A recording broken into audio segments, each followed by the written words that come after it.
what might have happened, given the facts that you might want to share about your son's case? So the manner in which MPD has responded to me is very minimum, and it's humiliating.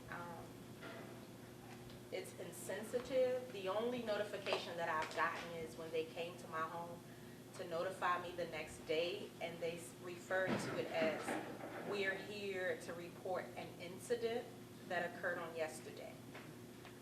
So one that I would like to recommend is for the level of respect that they have for those that have lost their loved ones. No matter the situation, I am still a mother and he is still my son. And I expect for you still to have some compassion when you're coming to notify someone of their loved one being killed. The second thing is, from my understanding, my son was shot 15 times from the back and about the body. And so the allegation that the chief put out the next day was that my son shot at the police. And so what I'm trying to understand is, how did he shoot when he got shot from the back? And did he have to be shot so many times in order for him to stop?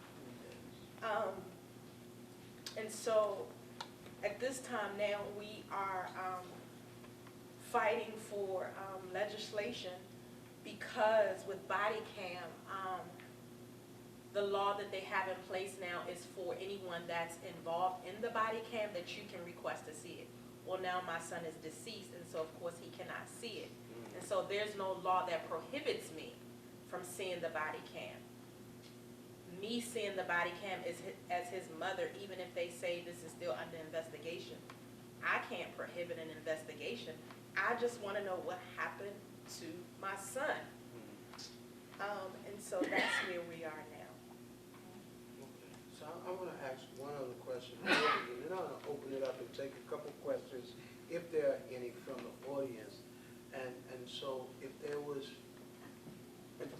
one thing that either of you or both of you could say to the audience or to our viewers who are seeing this live and who will see it sometime in the future, what recommendation you would have for mothers of young children, and specifically young men in our city, as it relates to their interaction with law enforcement? What would you say to other mothers, other loved ones?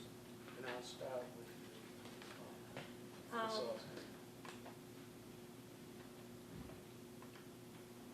This, in my opinion, is very, is such a cliche that, but it's so prominent in truth, which is obey the officers, whatever they ask you to do.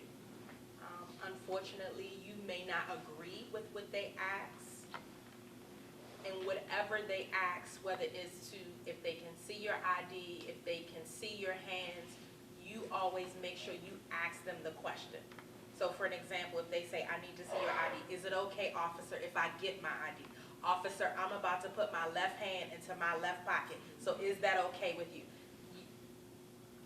Unfortunately, that's what we have to teach our young people to do in the instance of them being stopped by or engaged with law enforcement.